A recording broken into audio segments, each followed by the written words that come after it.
And we're back. And Now we're we're live back. for real at Look the at us same figuring time. this out I again. know. It's been a while, but it's like riding a bicycle. You can always figure it out.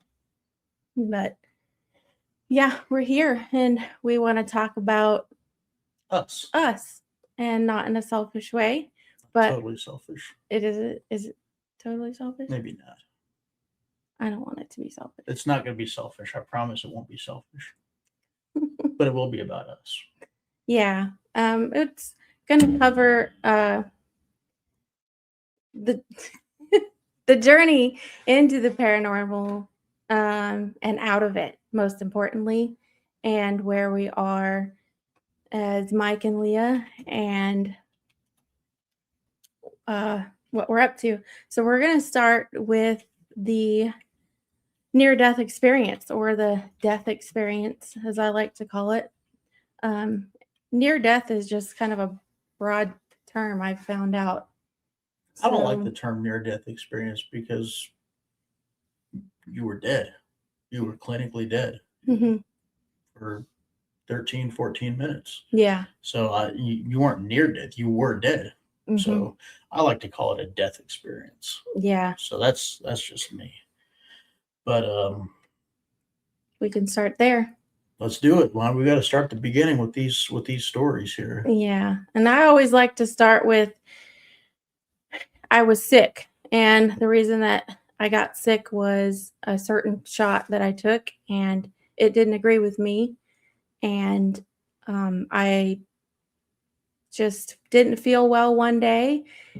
And I started to feel worse and worse and worse. And the best way I can describe it is having the stomach flu and a sinus infection. And it just didn't get any better. I just kept getting weaker and weaker and weaker until one day I couldn't get off the couch. Yeah.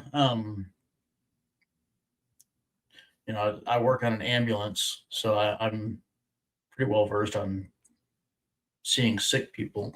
And not once did it occur to me how sick you were. I'm pretty good at hiding it, though. Yeah, I don't like to be sick. You played tough pretty good. So I came home from work, and when I noticed you on the couch and you couldn't get up, I knew that there was a serious problem. I knew that there was a problem. It wasn't a serious one yet. So after talking to you, and I asked the question, "Do you want to go to the hospital?" I said yes. You said yes. And that's when I knew it was a serious problem. You never want to go to the Who wants to go to the hospital? No. So we had the two kids with us, and they were 5, because this was 5 years ago. Yeah, 5 years ago this month. In April. So we had to call the ambulance.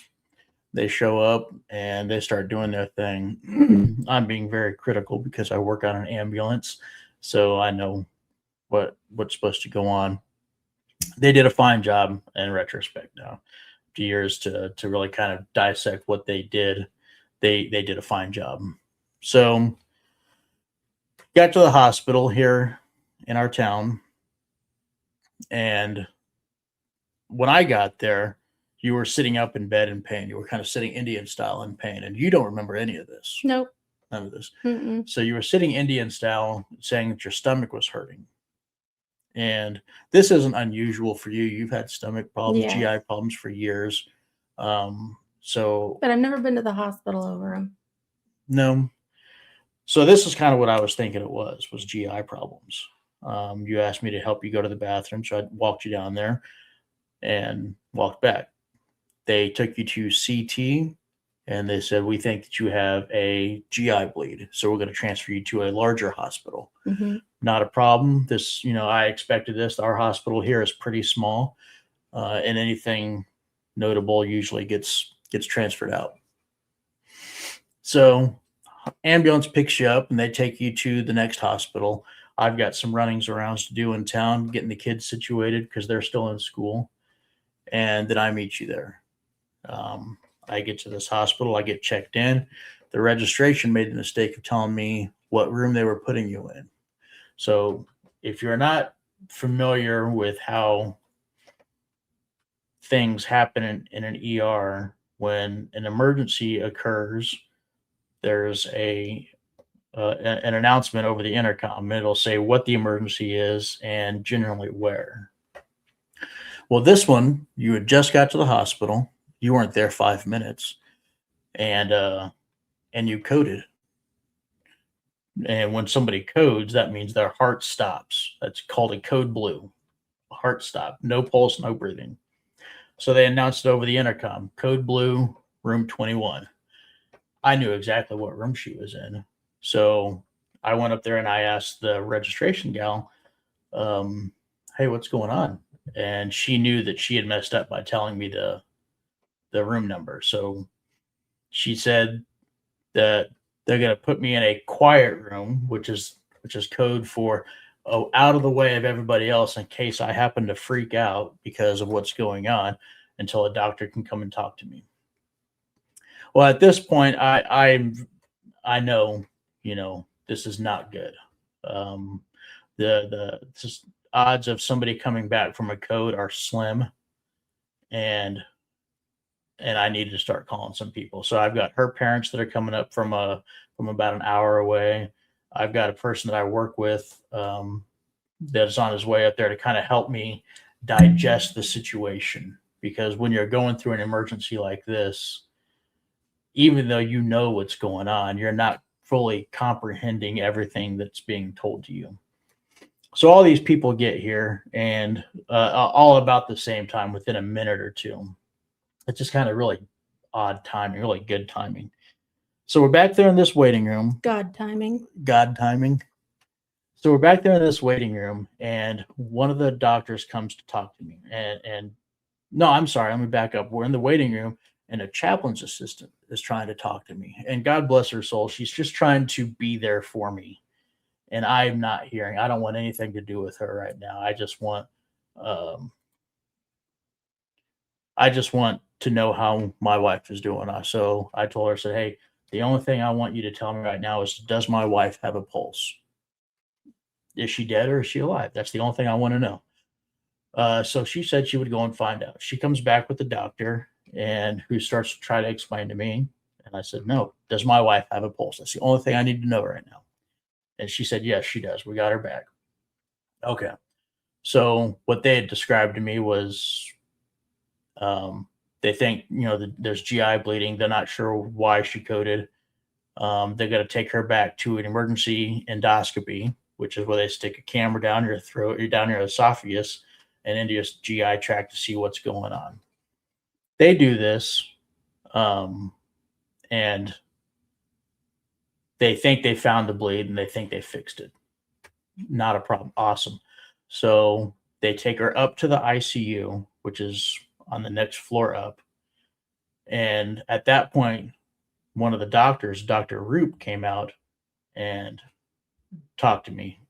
And he said, I remember the look on his face. His eyes were real big, and he was very serious. He said, your wife's abdomen is distending so much, expanding, that it's putting pressure on her heart and lungs, and she can't breathe, and her heart can't pump. So we need to open her up in the ICU room and relieve this pressure. I said, Doc, the longer you talk to me, the less time you have with my wife. So get in there and do what you have to do. And it's from where we were having that conversation to your room was probably 30 feet. It wasn't very far at all. So he gets in there, and an intercom comes up again. Code blue, ICU room. I believe it was 1 or 2 or something like that. It was your room. Mm-hmm. Your heart stopped again. You were down, I believe, that time for a total of 7 minutes. The doctor had to do an emergency operation. He did an incision on your abdomen from xiphoid to pubic to relieve the pressure. And that's where he found that you had 2 arterial aneurysm ruptures. And they had to do the operation with no anesthesia. Right. So he comes out after the operation, and he's looking like a scene from Dexter. So he's got blood all over him. I can see it. He can see it. And he's talking to me. I said, hey, do I have a wife? I had to ask this again. And he said yes, which is amazing because if you know medical, coming back from one code is a miracle. Coming back from two codes is almost unheard of. So he had said that there were two arteries that had ruptured, and he fixed them. You were not out of the woods yet because between both codes you were down for a total of 13 to 14 minutes. Your body temperature had dropped. They had put almost over 24 units of blood into you. You'd had an oil change 3 times over. Yeah. So the next 48 hours was going to be critical. Yeah. And I remember sitting in that room. We actually had a picture in that room. And I sat there for 3 days straight, didn't leave. I mean, they bring some food up. The nursing staff, he was amazing, by the way. They would bring food up, and that's how I watched every vital, every lab. I had it memorized. And every hour they would come in and they would monitor this. The blood gases, right? Blood gas, your hemoglobin, just everything. They would come in and monitor. I would watch everything. Yeah. What do you remember from this? So tell me your story here. Past leaving the house in the ambulance, the ambulance ride to the first hospital was pretty rough. I kept telling the lady in the back that I just couldn't breathe and I was kind of fighting it. And I don't remember anything past that until I remember being above my body, and this was in the ICU. This is during This is the ICU. Because it was like I could see everybody standing around the top, the nurses, everybody, whoever was in there that was helping. I remember Dr. Roop coming in. I remember the 10 blade that he used. I remember them working on me to get me back. I could see them trying to get my heart started again. At the same time, he was opening me up. And I remember when he opened me up, it was just blood like a tick, like it just gushed everywhere. And there was a pause for a second, and everybody was just like I don't think they expected that. I watched that for a little bit, and at the same time, I could see you in the ICU room, and you had your hand against the wall, and you were like this. And my mom was in another room, and she was kind of curled up, and she was praying. And I could see the babies, and they were at home watching TV. And they're all in different spots, but I could see everybody at the same time. And then it just kind of faded away. That kind of faded away or got far away, and it started to get really dark. And it was like a dark tunnel, and I could hear familiar voices talking. And it was like I was trying to identify who these people were. They were alive, people that I knew that were still alive. But it lured me down further into the darkness. Familiar voices. Correct. And once I got to a certain point in the darkness, they started to torture me. And then the torture was physical pain, but more so mental. Like it was like the most hopeless, dark, awful feeling that you felt like you were never going to come out of, never going to come back.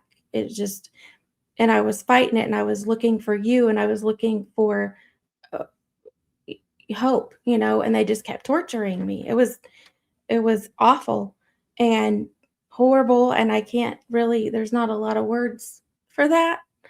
It was hell, I would say, because they were dark and black, and you couldn't see their faces, and then their voices were distorted a little bit, and then they'd sound familiar.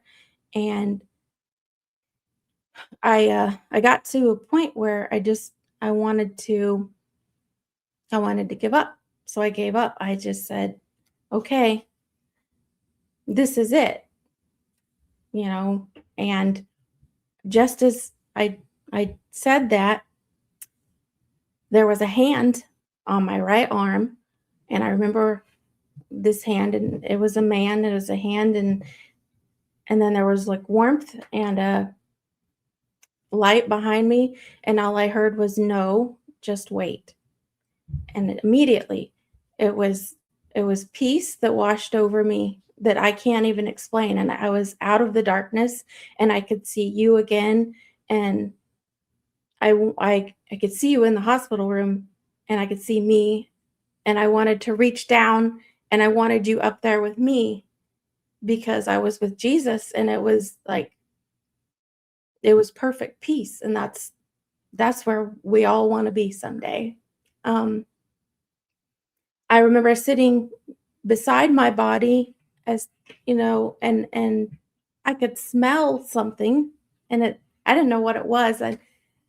It smelled really sweet and comforting, and I could hear music, and then I could hear voices I didn't know, but they were whispering prayers. And it was like I could see the prayers and the words.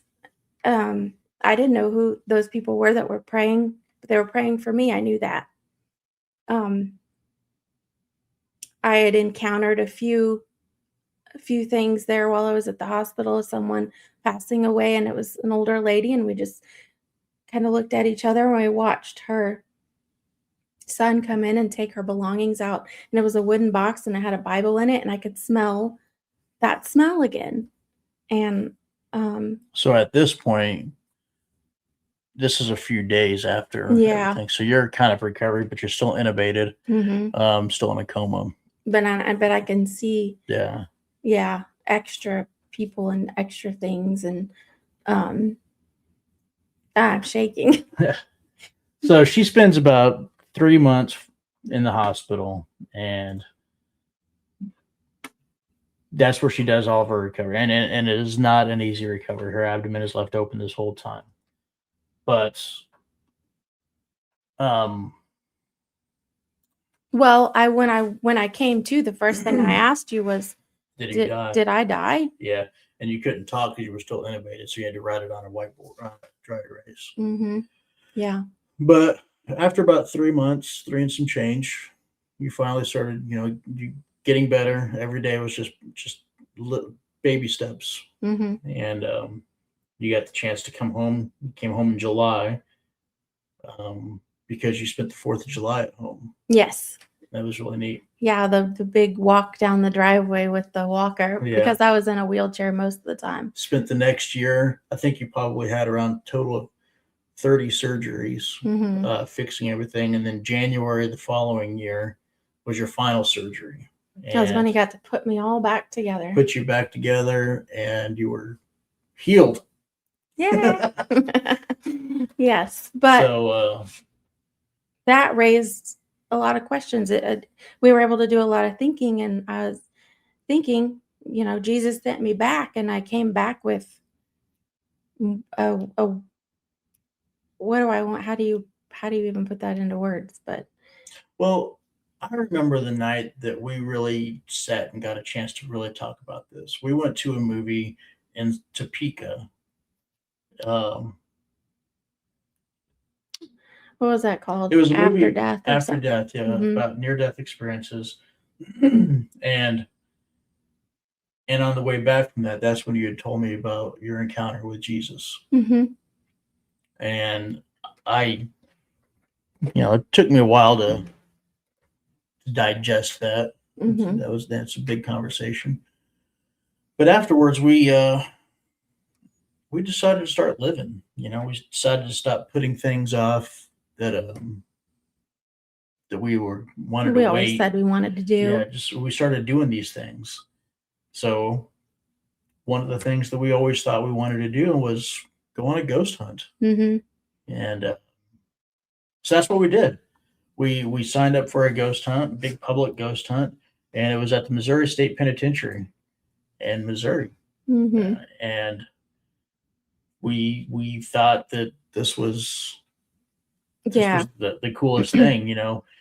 Walking through there, you just discovered a lot of stuff about yourself that a gift from God that you had established after your death experience. Yeah, that's what I thought. Yes.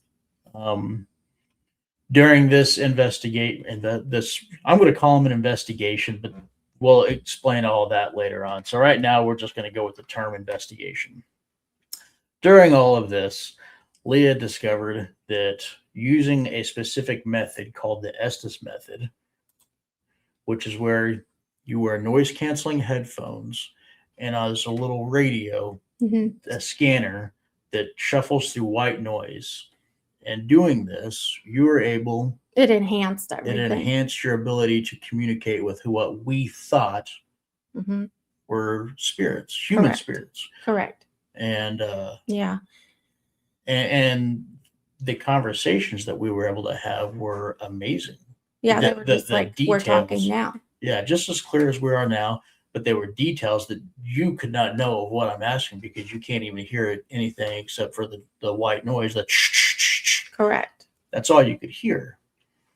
And yeah, and it kind of took off from there. We joined our first team here and went to a local house and it kind of evolved from there. The next where it really took off for us though was we got invited by our a business here in town, Old Abilene Town, and they wanted us to be their paranormal team. Yeah. And when we took over that, then a lot of doors opened up for us. You know, you started doing medium readings. You started helping people with all of that, communicating with who we thought were their family. Yep.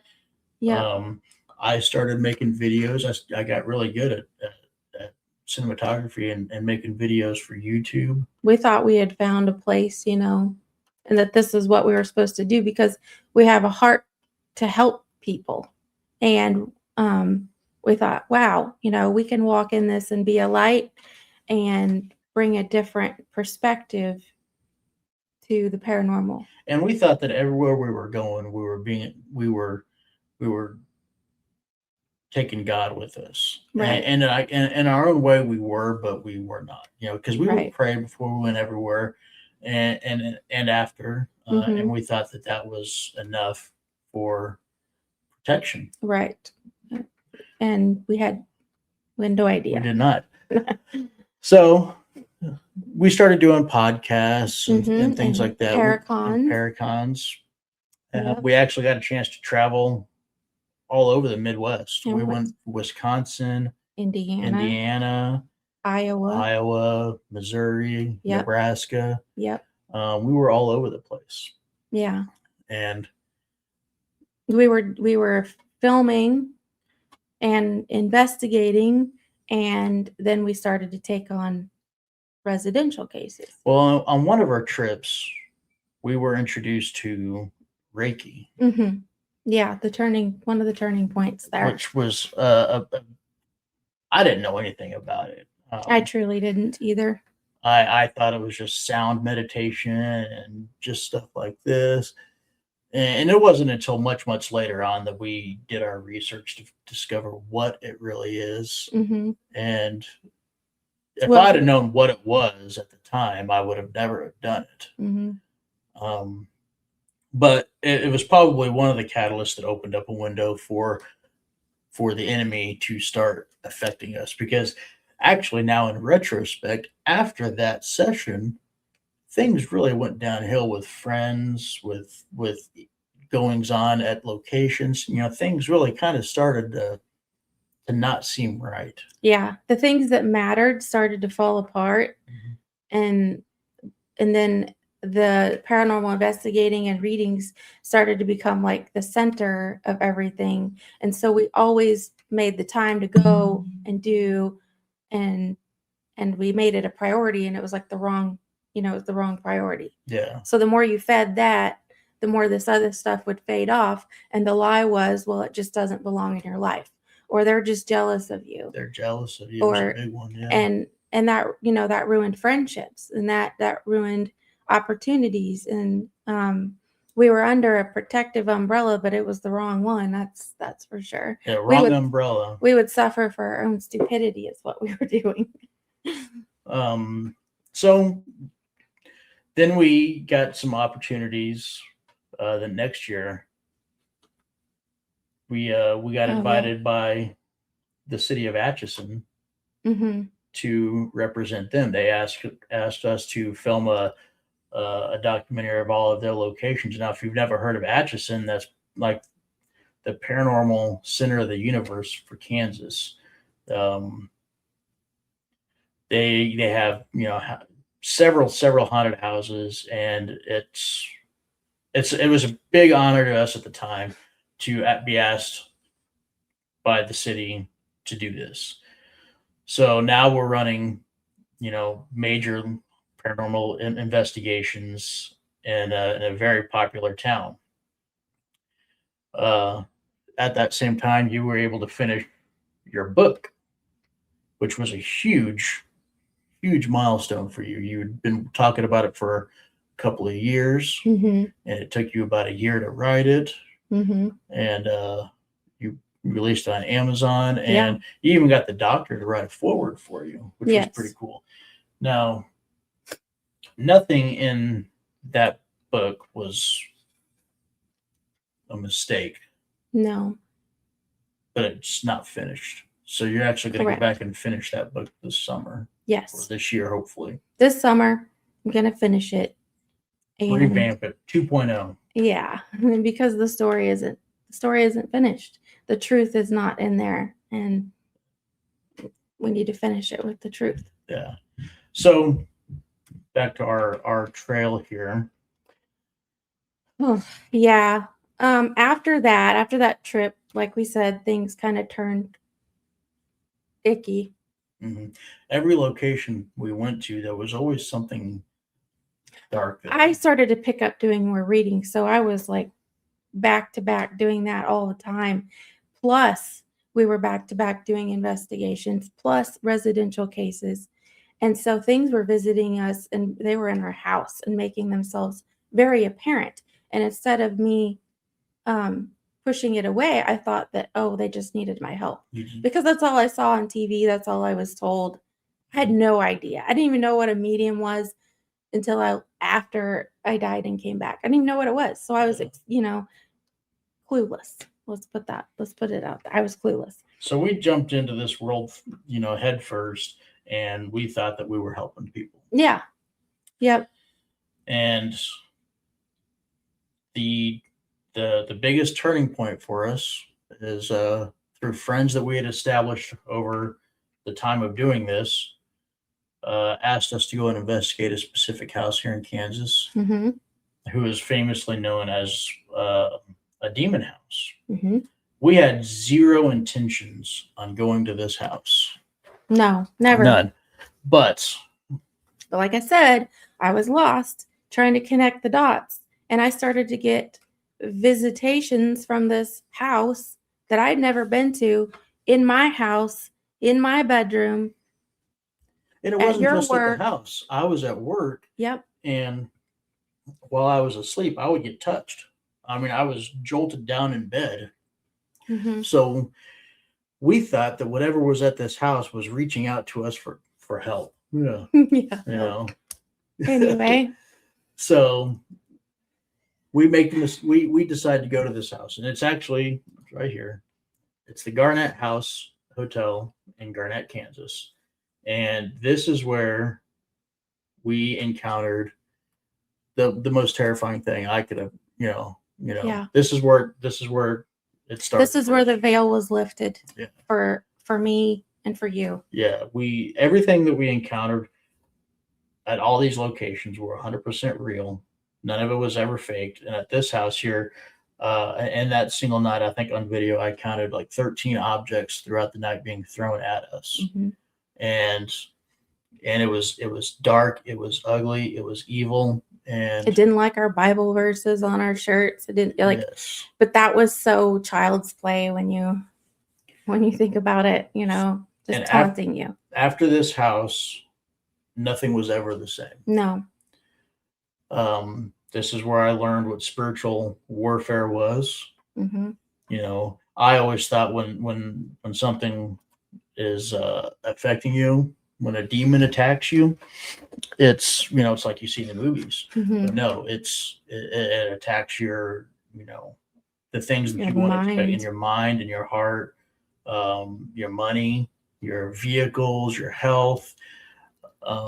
Shortly after this, the engine blew up in one of my cars, and after that was fixed, then the transmission blew up in a car. Mm-hmm. And then the boys' cars. And then in my kid's car, same thing. Car wrecks. And then you wound up back in the hospital. Yeah, totally drained. My blood count was back to where are you bleeding out at? Yeah. And So it was like 2 iron infusions after that, and still there's no explanation as to why that happened still. Yeah. And I've had all the testing done. I know the explanation, but medically, yeah. But I started to notice the dark things everywhere we went after that. Mm-hmm. I started to see, I used to just see these humans that these demons would portray themselves to be. Then I started to see really what they look like, and it was not a human spirit, was not at all. Yeah. It was terrifying, awful, sickening, to the point that where we would go, I would come back and just be sick, and I would cry, and I would just like, how can I explain to you? How am I going to explain to anybody what's really going on behind what we're doing? And then we went to an event after that, and at our first together demonic encounter that really kind of made us stop. And we talked to somebody who, when you look at their face, there was no soul in their eyes. And we had talked to this person before, and they were a fantastic person. In fact, we were a fan of them. Mm-hmm. Still are. I wish the best for this person. I love them. I don't know that they've ever, I don't know if it's gotten worse or better. We've not contacted each other since. Right. But that night, we were walking beside him, and I had thought that the toilet was overflowing. Mm-hmm. I thought the sewer was backing up. This was an old house. Yep. Because it was just the most putrid, rotten sewer smell. And when we walked away from this person, the smell was gone. Yeah. And we never, after they left that house, it was gone. That smell never came back. So it was crazy. Yeah. And we had talked to a friend who was in the field with us, who he's knowledgeable. He's very knowledgeable in all of this, and that's when he introduced the idea of being demonic oppression. Yeah. Which made a lot of sense. Yeah. So we weren't sure what to do after that, except for press forward harder with scripture and prayer. And so we made our platform really into, hey, you need to be. We start invoking the name of Jesus. Jesus. Start discerning spirits. Yeah. We started taking holy water. Mm-hmm. And we really thought we were. Man, I thought we were going to these places. I thought we were doing something amazing. No. They just laughed at us. And yeah, well, and then we went. Then after that, we were asked to go to a location where, we were going to help, or we were going to show their family around, right, and do like an investigation. Mm-hmm. And as soon as we walked in there, I got sick. You got sick, bro. You just were nauseous, so sick. A headache. Mm-hmm. And we had to leave. Yep. And I can usually press through, but I knew that we couldn't do that. Yeah. That was wrong. And so we left at 1:00 in the morning and drove home because we were not going to do that. We didn't make it all the way home. We had to pull over at a gas station and sleep because it was about 4 or 5 hours away. And then we started to ask, why are we doing this? Then we went to Missouri. Then we went to a place in Missouri, and this was the last place that we ever went. During the course of a 2-night investigation. Well, the first night, we were, getting started, getting ready to get started, and this music would start playing from a like a Halloween prop, but it would do it on command. And that's what these things like to do. They like to give you just a little taste to suck you in, to get you addicted, to be like, oh man, I'm doing something. I'm really establishing something here. Right. And then later on that night, I started to push a little bit as far as like praying, Mm-hmm. saying scripture, and in the middle of us holding hands and praying, Mm-hmm. something grabbed my leg, and it was on camera, Mm-hmm. and that was it for the rest of the night for us. I mean, we couldn't We do were anything. beside ourselves. Like, Yeah, why is it everywhere we go now, it is so dark and it wasn't before? And looking back, it was God saying, hey, this is what it really looks like. yeah. This is what you're doing. So We were just, that location was, we were lied to. It was bad. It was a good one to walk away from and never go back. and it was in a weird way. That was the last thing that was the last time we'd ever gone on an investigation. Mhm. We gave away all of our stuff. Mm-hmm. We shut down doing anything, and we walked away. Yeah. And we, Literally walked right into church. oh yeah, I mean, thousands of dollars worth of equipment was just given away. I said, I don't want any of it. Mm-hmm. All of our, all of it was just done. And we took a long time well, not a long time. I say it was like a couple of weeks. For us, it probably felt like a long time because like we would hit things so hard but that's okay because we walked into church and we hit that really hard. Yeah. And the light was shown into all that darkness. And God brought us to, this is all demonic. This is all wrong. Yes. But we want to tell you that it's real. 100%. I don't dispute I mean, everything that we experienced was real. The noises, the voices, the shadows, the objects moving, all of it was 100% real. Even the conversations that we had with spirits that we thought we were helping, they were real conversations. Real conversations with demons. They were conversations with demons, and that's what we want to tell everybody is you're not talking to who you think you're talking to. These are not, the spirits that used to live at this house or whatever. These are demons. Yeah. And this is what Satan wants to do is he wants to get you addicted to talking to demons because that's how you open up that window. Yeah. And you just dabble just a little bit. Mm-hmm. And then before you know it, you've opened a door to a world that you have no way of understanding what's going on and are so ill prepared to handle that you are in an incredibly dangerous situation. They followed you, watched you, and they have incredible patience to just wait. They will wait. They got nothing else to do but wait. And Satan sets the table and you take the bait and he watches you.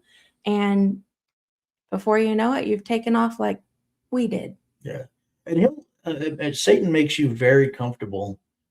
Oh, yeah. To do this. I mean, you think you're on top of the world. We always had money to go and do these investigations. We always had places to go, people to see, good times to be had, and everything was taken care of for us. We never had any vehicle issues, and we were traveling all over the country to do this.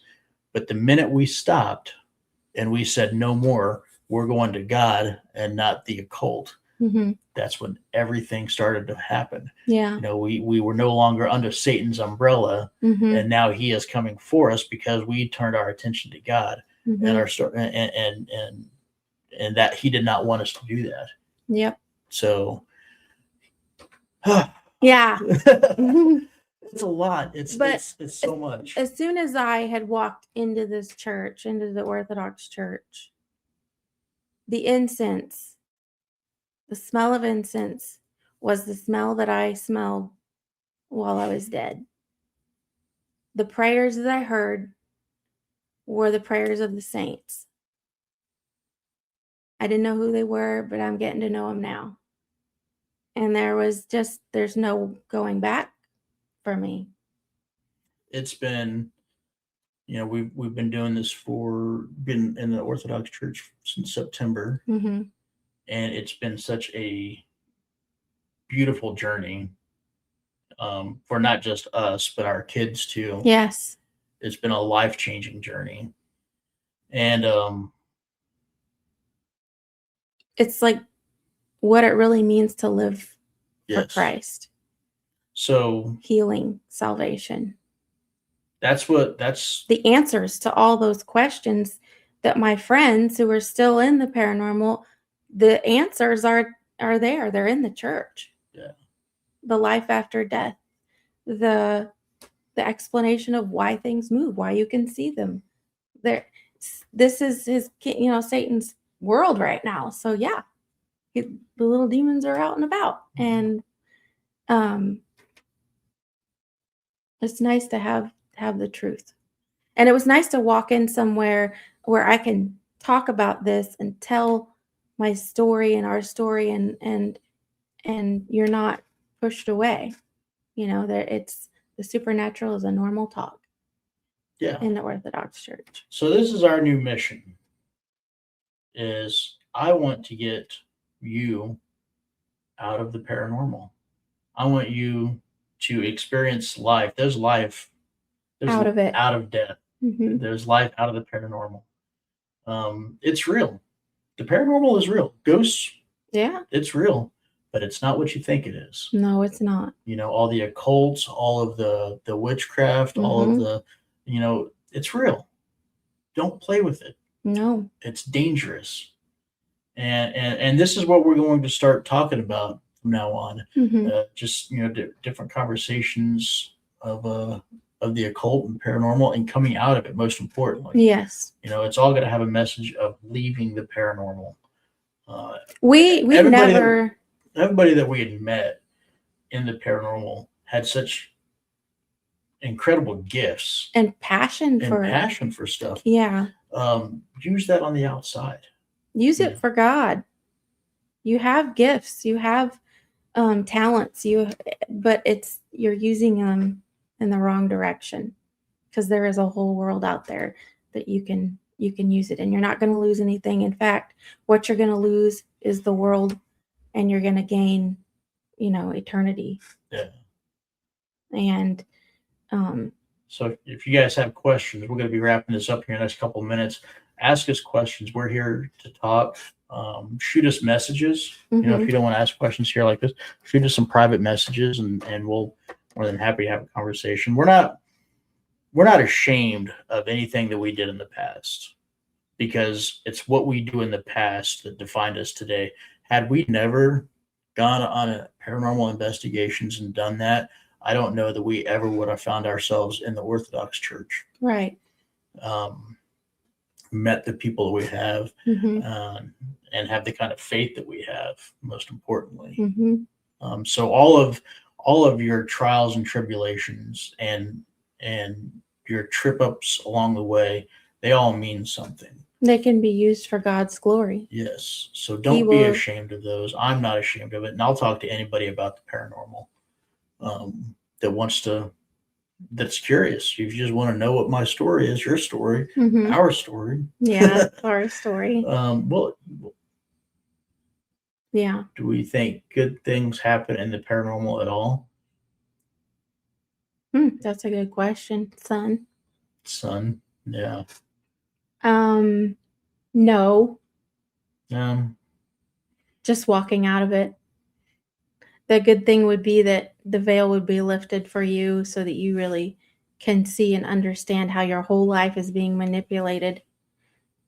And the whole end game for the enemy is to end your life before you find God, before you repent. He doesn't have to keep you focused on him. He just has to take your focus off of God. Yep. So, but now we're catechumen and we're going to be baptized and we're excited. A couple of weeks. Yeah. 2-3 weeks almost. Yep. Be baptized into the Orthodox Church. Did you almost say paranormal? I did. I kept saying paranormal so much tonight. Yeah. But I want you guys to understand how this podcast was extremely difficult for us to do. We had recorded it 3 different times, and every time we recorded it, something wasn't working. The cameras weren't working. The computer wasn't working. The kids were loud. We were agitated at each other. By God, the enemy did not want us to do this. Mm-mm. So that's why we said, you know what? We're just going to go live, and we're just going to tell it how it is. Yeah, and whatever interrupts, whatever happens. Yeah. Because it was more stressful to record it than it is right now to just do it. And so everything that we said tonight was obviously not scripted. It was all from memory. It was all just from the heart. And so that's probably why it seemed a little flustered there a little bit. Mm-hmm. Why the Orthodox Church? Well, that's a good question. I think that's going to be different for everybody. My personal reason is you can trace back the beliefs and the tradition of the Orthodox Church all the way back to the apostles, and they haven't changed their beliefs and their traditions since then. No, not knocking any of the other churches. I'm not here to do that. Mm-mm. But that meant a lot to me to be able to trace back our traditions back that far. What better way to learn about Jesus than the people who walked with Jesus? Mm-hmm. So that, for me, that was a big thing for me. Yes. What about you? That was one. And another reason was because the supernatural, because the what am I going to call it? Spiritual warfare is a dinner table conversation. That's what you go to prayer. You go to battle and prayer about. Mm-hmm. And there's the church. The church has the tools for you in every situation. Jesus did not leave us with no answers. He did not leave the apostles without instructions. And those, like you said, you can trace those back. I also love how the New Testament and the Old Testament are brought together. I'm understanding the Old Testament more than I ever have. And if I ever have a question, there's an answer. And sometimes the answer is, it's a mystery. We just don't know. It's a holy mystery. Which is beautiful in and of itself. Absolutely. It's a come and see church. Just come and see, come and be. Just be. That's all we did. First time we walked in, we just sat and were covered in the prayers and just let that be. No problem. Thanks for the question. Okay. I think that's it, right? I think that's good. So glory to God here. If you guys have any more questions, like I said, please feel free to reach out to us. This is going to be the first of, God willing, many more conversations we're going to have. Maybe some of them would be live, some will be pre-recorded. I don't know yet. We're just going to see where God takes us on this journey here. Yep. And we'll see what's next. Thanks for joining us. So we got to go now. We'll see you guys.